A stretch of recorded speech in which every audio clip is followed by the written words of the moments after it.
Hi, I'm Leon, the bound thrall behind Beneos Tokens, the snickering plotting advisor whispering into Ben's ears to spend company money on life-sized skeletons. Buy more skeletons! Jesus. Let me show you today what our immersive integration feature is all about, and more importantly, how it can save you a ton of time, stress and creative energy when preparing and running your sessions. Every creature in the Beneos library comes with its own dedicated journal page, filled with prompts I've personally written just for you, ready to plug directly into your campaign. So whether you're prepping beforehand, improvising on the fly, or building a moment mid-scene, these entries give you the tools to run immersive encounters with minimal effort.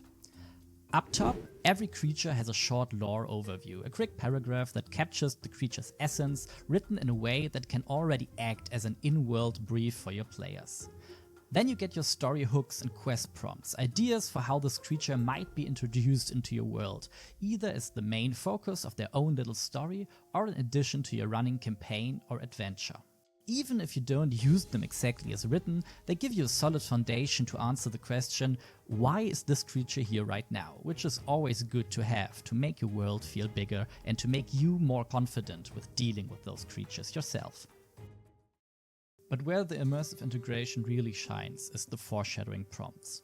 For every single creature, we give you thematic clues like rumors, tracks, unusual signs, impressions or observations that you can weave into your narrative before the creature shows up. Each prompt presents a discovery or impression your players can encounter, whether it's tracks near a recent ambush site, the shaken testimony of a survivor, or strange environmental anomalies. These moments allow you to organically tease the creature's presence, gradually building tension and revealing glimpses of its natures or abilities before the actual encounter. Each prompt comes with suggested skill checks and DCs, giving your players clear ways to engage with the scene and extract meaningful information. When they finally piece the clues together, or parts of it, the payoff hits way harder because they actually interacted with it and might even gain a tactical edge going into the fight, and they get to roll some dice, which is always fun.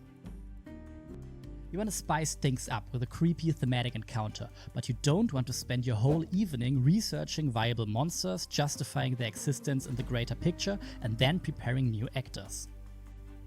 So you head to the Beneos token database, filter for the biome, graves, and an appropriate challenge rating, and you land on the grave golem. Now, I chose this guy because he's a great example. He's not a simple plug-and-play creature in a normal setup. He's a massive animated crypt that spawns undead from inside his body while hurling gravestones, requiring a bunch of additional creatures to work as intended.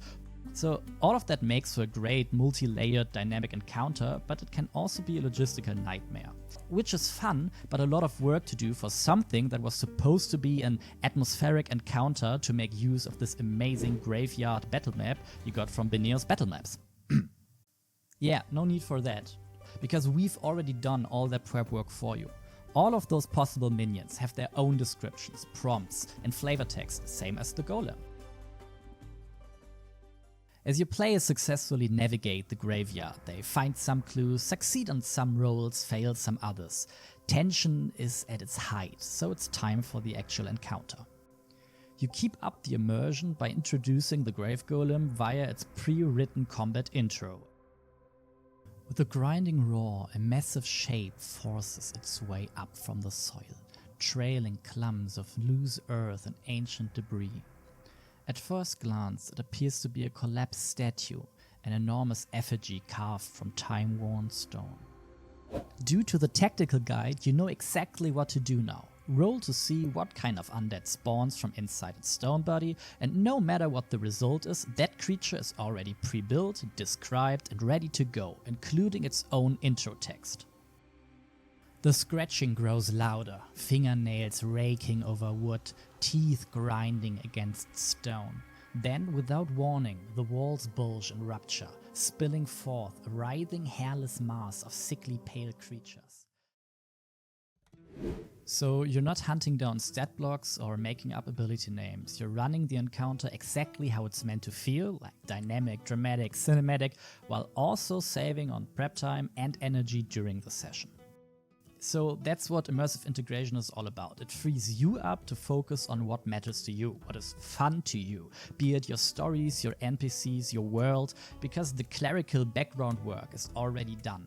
And even if you love to do just that, you still have a solid foundation you can build up on.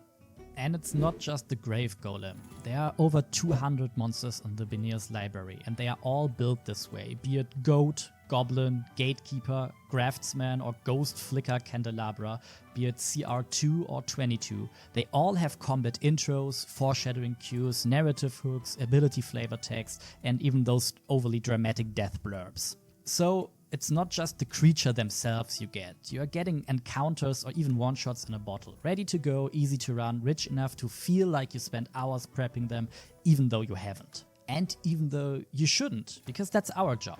So whether you're a high prep DM or you like to improvise a lot, immersive integration gives you a solid foundation at the very least, and everything you'd probably ever need to foreshadow, narrate, and run an encounter at the very best. So in any way, you get to focus on what you love. So try it out. Drop in a creature, open the journal, see what forms in your mind. It's ready to play in every way.